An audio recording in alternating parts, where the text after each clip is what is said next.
Bonjour, nous sommes avec le docteur Ghislaine Bellin. La première question sera tout d'abord, pouvez-vous nous expliquer en quoi consiste l'implantation des fils de suspension? Bonjour. L'implantation de fils de suspension, comme son nom l'indique, permet de repositionner, de remonter les tissus. C'est donc un traitement du relâchement cutané. Toutes les femmes font ça, je vais être comme ça sans chirurgie, je dis oui, moi aussi. Voilà, ça sert à repositionner, remettre les tissus à leur place. Alors, quelles vont être les régions traitées? Alors, nous allons pouvoir traiter toutes les régions. En général, c'est surtout le tiers moyen, cette zone qui s'affaisse, qui permet de tout remonter, d'agir sur le sillon nasogénial, sur l'ovale, voire le cou. On traite beaucoup là, l'ovale du visage aussi, et le cou. Quelle va être la particularité de votre technique donc et des outils que vous utilisez?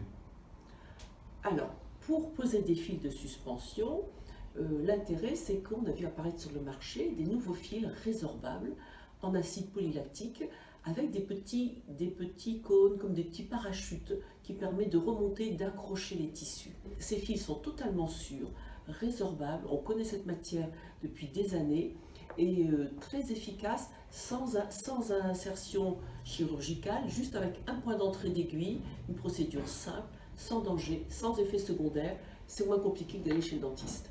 Alors, on parle souvent de deux types de fils de suspension. On parle de silhouette et des fils PDO. Quelle va être la différence? Alors, il existe deux types de fils, effectivement. Silhouettes sont des fils dans un matériau, l'acide polylactique, qui va durer à peu près 1 an, 2 ans, mais qui va être aussi un inducteur de collagène, qui va stimuler une réparation d'un nouveau tissu et qui ont les petits crochets, qui ont les petits cônes de suspension qui va vraiment suspendre. On appelle ça des fils de suspension. L'autre catégorie de fils, les PDO en polydioxanone, sont beaucoup plus simples à poser, ils sont montés sur une petite aiguille, on a différentes formes, et vont avoir un effet de tension, de remise en tension, de faire un petit maillage au niveau de la peau. On peut les utiliser, les deux d'ailleurs, essentiellement visage, mais aussi en corporel maintenant.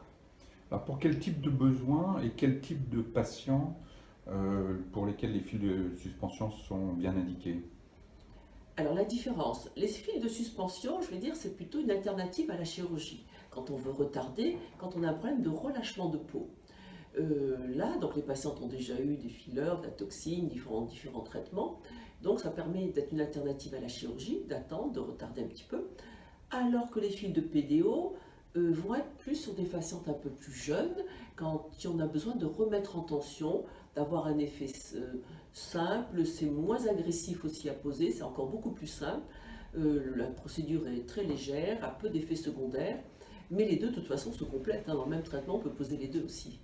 Alors, quel va être le déroulement type en fait d'une séance de pose de fil et quelles seront les suites de cette intervention? Alors les fils les plus simples à poser sont les PDO. Ce sont des petits fils qui sont montés sur une aiguille, on les verra dans la démonstration, qu'on glisse sous la peau avec pas de douleur, pratiquement pas besoin d'anesthésie. On peut en poser 10, 20, 30 sur un visage sans douleur. Pas plus d'effets, très peu d'effets secondaires. Si on n'a pas de chance, on a un petit bleu, mais on a très peu. Il n'y a pas d'œdème. On a instantanément un effet déjà de tension.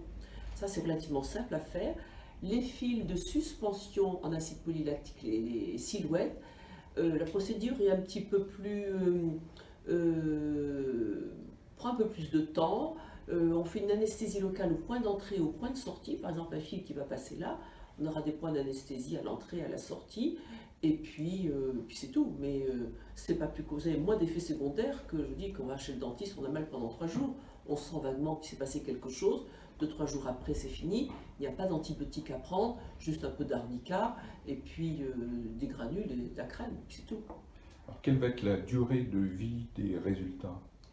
La durée de vie des résultats, les fils silhouettes durent 2 ans, 1 an et demi, 2 ans, mais tout dépend du nombre de fils que l'on met. Si les Russes en mettent plein sur un visage 10, mais ils exagèrent un petit peu.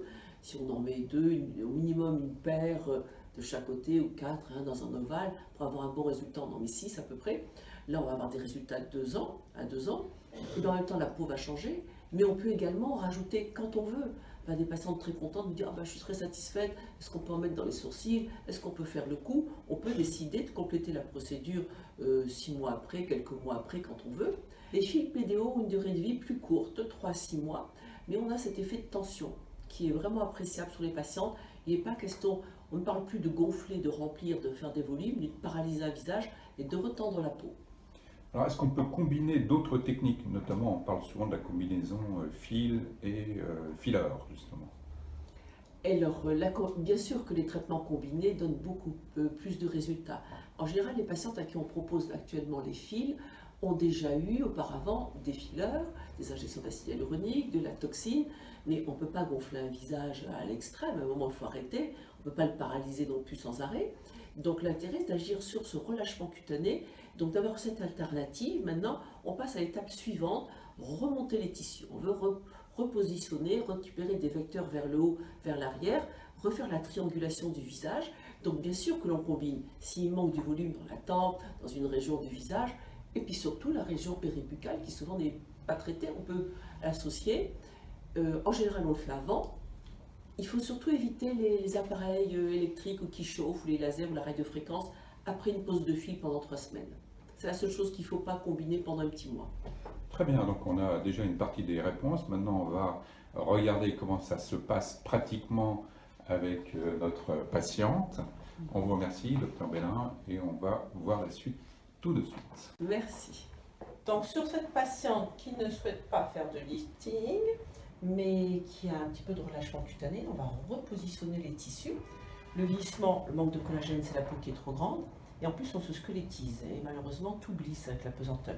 Donc on va repositionner, avoir un effet, un vecteur comme ça. On va pouvoir cacher notre point d'entrée dans les cheveux, repositionner ces tissus, on va les remonter. Ça va nous faire du volume sans avoir besoin d'injecter et effacer surtout le sillon nasogénien. Donc on va trouver notre point de sortie ici, un point d'entrée là. Et je vais prendre une technique avec un double fil. Voilà, et je vais sortir ici. Voilà, avoir un vecteur comme ça. Très bien. Le deuxième, pour agir, bien sûr qu'on peut en mettre aussi dans le cou, mais aujourd'hui dans cette procédure, on va aussi agir sur l'ovale en faisant par un point d'entrée ici. On va positionner un fil dans l'ovale et remonter et le ressortir pour avoir cet effet et ça. Donc voilà, j'ai 2 vecteurs horizontal, un pour l'ovale et un autre toujours vers le haut et en arrière. Très bien, donc 2 suffisent pour ces indications. 2 paires. 2 paires. Là, je vais prendre un grand fil que avec une technique comme ils sont bidirectionnels que je mets, que je retourne. Comme ça, j'utilise un fil là et un deuxième là. Pour cette indication, c'est bien. Ultérieurement, si elle souhaite, on peut traiter le cou, remettre des fils là. Mais en faisant ça, vous voyez, on va déjà aussi améliorer l'ovale et on va bien améliorer ça. Après, le reste on peut en mettre aussi dans les sourcils, on peut en mettre dans le front. C'est pas tellement la demande ou l'indication, ça peut être traité d'autres manières. Et puis après, on pourra, voilà, on va effacer ce sillon nasogénien, refaire cette ligne et repositionner du volume ici. C'est ça, donc on aura un résultat visible tout de suite et on Naturel. pourra faire d'autres pauses ultérieurement. Bien sûr, si on souhaite, on peut après compléter sur le cou, travailler un petit peu le cou, travailler là, compléter avec des fillers un petit peu au niveau de la lèvre, de petites injections, de mettre de la toxine, tout peut être combiné. D'accord. Mais de façon tout à fait naturelle et surtout on reprend des vecteurs, on refait ce triangle de la jeunesse là, avec le visage plus pointu, un triangle qui doit être comme ça et non pas comme ça. On va retrouver cette jeunesse comme ça. D'accord. En plus, votre patiente n'a pas de manque de volume Non. flagrant. Donc... Elle a de la pommette, elle a des structures, elle a un visage qui est structuré, là, mais ça a un peu glissé. Donc cette lourdeur qui se trouve là, on va la réutiliser pour repositionner ces tissus qui ont glissé, les repositionner au point de projection de la pommette, ce qui va nous effacer là, et repositionner grâce au petit cône de suspension les tissus en arrière. Ça va me permettre de remplir cette squelettisation qui avec l'âge existe. On se vide à l'extérieur et malheureusement tout tombe au milieu. Et donc hop, on va repositionner les tissus comme ça. Voilà, nous allons faire une technique avec on peut avancer un peu, voilà, de point d'entrée, le passage du fil, mais on va faire un un double ancrage, le fil s'il te plaît, un double ancrage de mon fil. Voilà comment se présente le fil. Vous sentez quelque chose, madame? Pas du tout. Bon, c'est l'anesthésie, juste mon point d'entrée. On voit les petits cônes d'amarrage là, que je vais positionner comme ceci. Et puis remonter, je vais remonter les tissus dessus. Donc,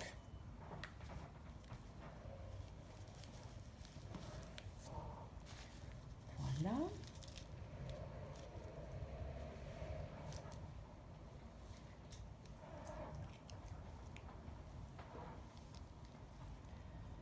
Ici, et on a les deux brins qui vont pénétrer par mon point d'aiguille comme une canule. Vous voyez, ça glisse tout seul dans le tissu sous-cutané. Il y a zéro force, zéro résistance et une sortie là où il y a le paquet, le bourrelet, l'abat-joue pour remonter toute cette zone. Les petits points, voilà. Vous voyez, les petits crochets vont se positionner. On va les positionner après. Là, juste il faut que je fasse une petite tunnelisation pour l'entrée des cônes.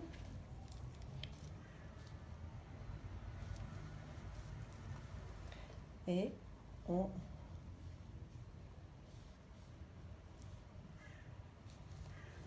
voilà. Et petite canule qui glisse jusqu'au petit point de sortie qui a été anesthésié. Bon, petite astuce technique pour que mes cônes rentrent. Et voilà, la procédure est finie sur cette zone. Et je vais les remonter, mais à fil de 8, s'il te plaît. Mais je vais déjà positionner l'autre avant de mettre en tension, parce que si je retends, vous voyez déjà, je vais repositionner, on remonte mon marquage, va complètement changer. On va déjà faire avec une technique beaucoup plus simple. En U, on va utiliser un autre fil pour l'ovale. Voilà, on met bien le fil en tension.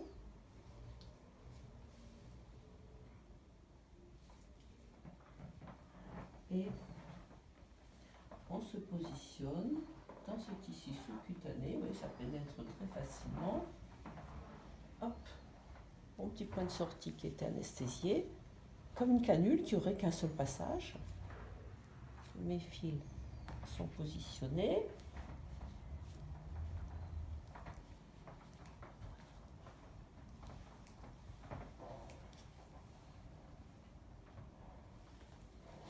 On se déplace maintenant dans le plan vertical.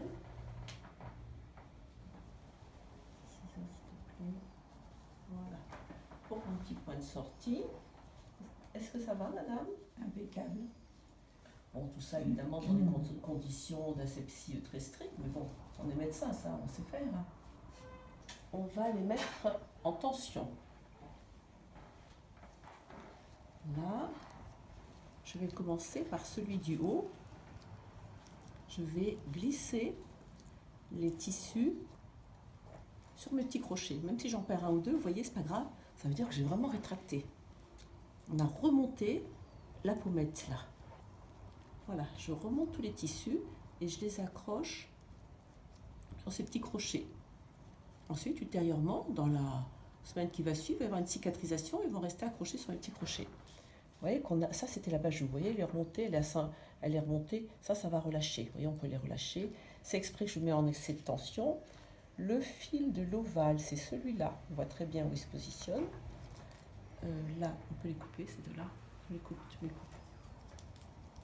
Bon, déjà, on va enlever un petit peu long, tu laisses long. Voilà, pour pas se mélanger. Le seul truc après, c'est... Et voilà, là, même opération. Je remonte, j'accroche le tissu sur mes petits crochets. Parce que là, je les mets en maximum de tension. Pour redessiner cet angle mandibulaire. Oui, c'est une intervention très rapide. Bah, c'est un médecin, ça nécessite quand même une certaine formation, des expériences et connaissances. Mais bon, pour un médecin, un chirurgien, quelqu'un qui a déjà l'habitude d'en faire, ça se fait simplement. Vous voyez, la patiente ne souffre pas, elle n'est pas terrorisée. À la limite, c'est moins douloureux qu'une canule. On voit déjà nettement, regardez que par rapport à l'autre côté, comme tout ce bourrelet a été remonté, j'ai repositionné ça dans la pommette, je n'ai pas trop le mobilisé. Ça, ce point-là, c'était celui de l'abat-joue. Si vous regardez le marquage en face, celui-là, ce point de sortie, il est plus haut. Le marquage là, il se retrouve 1 cm et l'angle mandibulaire est redessiné. Il ne faut pas s'inquiéter de ces petits plis. Ça, imaginez, c'est comme quand vous mettez un jogging, ça fait des gros plis. Ça va se répartir, il faut bien mettre quelque part la peau, ça va se répartir comme quand vous mettez votre jogging en faisant des gros plis. Les plis vont se répartir sur tous les différents crochets. Il y aura une cicatrisation autour, tout ça est totalement résorbable, donc ça va rester comme ça, fixé. Et en plus, pendant 1 an et demi, 2 ans, le temps que les fils se résorbent, l'acide polylactique est un inducteur tissulaire, va stimuler un nouveau collagène. Donc la peau va être ferme, beaucoup moins molle. On a une peau de bien meilleure qualité. Donc quand même des petites précautions à prendre. Là, ce n'est pas accroché. Il va falloir dormir sur le dos pendant 4-5 jours. Éviter de croquer des pommes ou des sandwichs. Pas trop faire de sport qui bouge, pas faire du yoga, des machins, tout ça. Pas aller jouer au golf, pas de massage, pas de machine sur le visage pendant 3 semaines.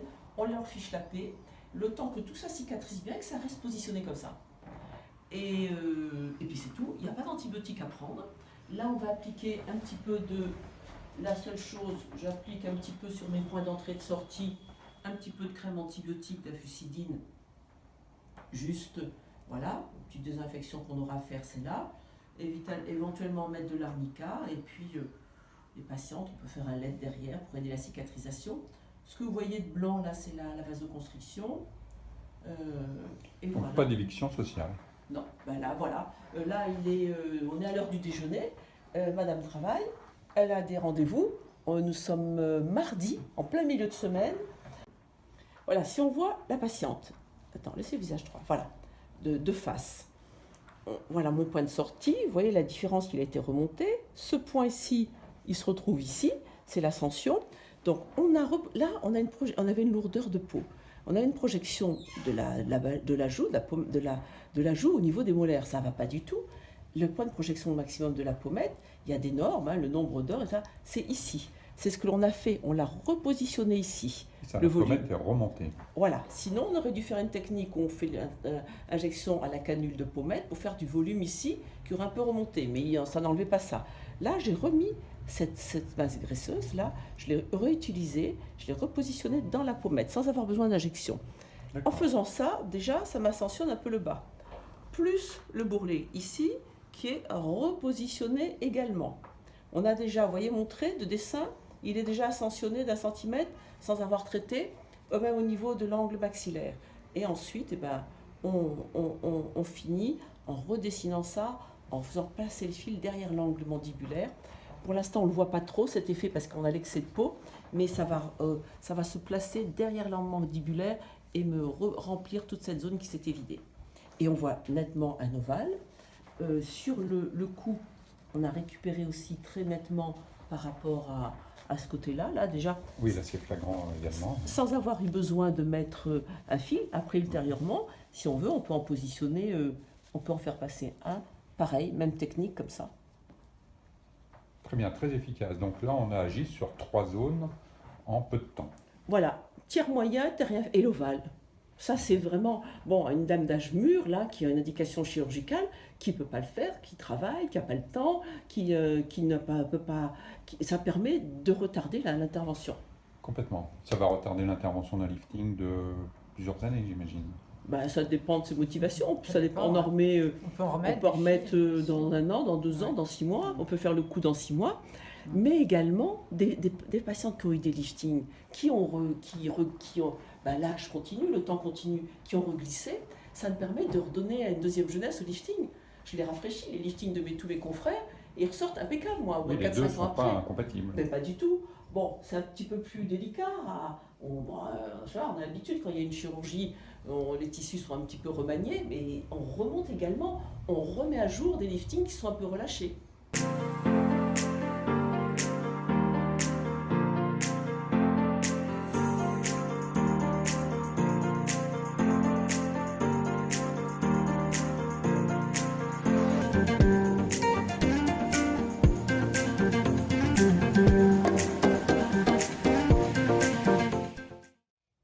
effectivement, donc là, le deuxième côté a été fait. Est-ce que vous pouvez nous expliquer Voilà. Eh ben, on a les résultats? remonté, effacé ça au maximum. Les plis, les tissus sont toujours replissés ici. Remonter l'abat-jour et redessiner. Donc on a repositionné les tissus plus dans la pommette pour effacer là. Donc vous voyez tous les tissus, ici c'est tendu, je ne peux pas tendre plus. Là ça bouge parce que ça va s'accrocher, ça va cicatriser sur mes petits crochets dans cette zone. Là c'est la zone de suspension et l'autre partie du fil. Et l'autre ici me permet de redessiner l'angle mandibulaire en faisant un point d'entrée derrière. Ça va se repositionner bien dans l'angle derrière, ce sera encore mieux après. Et donc ce qui fait qu'on a, regardez le visage, je peux guère tendre plus ici. Un aval parfait. Ouais. Voilà, je peux guère tendre plus. Mes points de sortie, on voit un peu l'anesthésie. Il n'y a plus les bajous, on a un ovale, une ligne mandibulaire qui est top. Et ici, au lieu d'injecter un produit volumateur, on a repositionné tout ce qui avait glissé là. La procédure est simple et juste pas trop bouger. Pas trop rigoler, pas croquer de pommes, dormir sur le dos pendant 5 jours. Pas écraser le visage et tout ça, faire un peu attention. Il faut leur fiche la paix. On leur fiche la paix et on laisse le temps de cicatriser à l'intérieur. Logique. Alors il y a toujours une asymétrie dans les visages, on le sait, différence de projection, mais voilà le résultat.